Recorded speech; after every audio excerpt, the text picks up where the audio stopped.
La grande salle de Radisson Blu, témoin de plusieurs événements, accueille une fois de plus un événement solennel.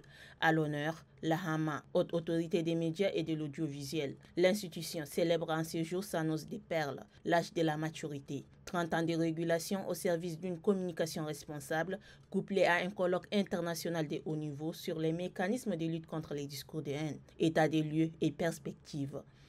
La Hama a été pour nous un arbitre, une espèce de sentinelle, un guide et un garant, conciliant les exigences de la liberté et celles de la responsabilité. L'événement réunit pour 3 jours 150 participants venus de plusieurs pays frères. Le cadre va leur permettre de dialoguer, d'échanger les expériences et surtout d'identifier ensemble les stratégies concrètes pour mieux lutter contre les discours de haine dans les différents pays. Et la Hama, gardien du respect des valeurs républicaines à travers les médias, appelle à la vulgarisation de la parole comme un outil de paix et du vivre ensemble tout en respectant la liberté d'expression. Les médias ont un rôle essentiel à jouer, notamment en s'abstenant de relayer les discours de haine et en contribuant par l'information, la sensibilisation et l'éducation des populations à la promotion d'une culture de paix, de tolérance et de cohabitation pacifique. Dans ce contexte du désordre de l'information, la Hama est confrontée à 2 défis de taille. Celui de la lutte contre le discours de haine qui menace notre cohésion sociale et notre vivre ensemble. Et la régulation ne saurait se limiter au contrôle.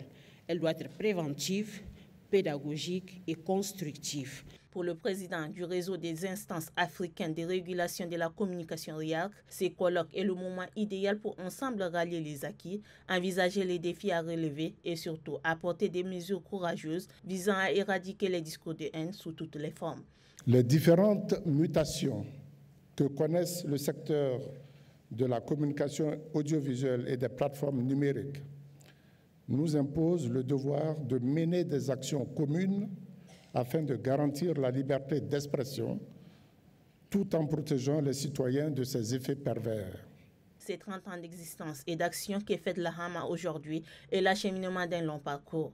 Un parcours aux multiples défis et réalisations que Moustapha Ali Alifey, ancienne figure de l'institution, a pris le soin d'évoquer dans sa leçon inaugurale. Une jeunesse riche depuis la création du Haut Conseil de la communication pour aboutir à la Hama en 2018 et l'introduction des nouvelles technologies de la communication. De ces assises de 3 jours, regroupant plusieurs thématiques, les participants vont au sortir formuler des recommandations, elles qui serviront de mécanismes pour lutter contre les discours de haine.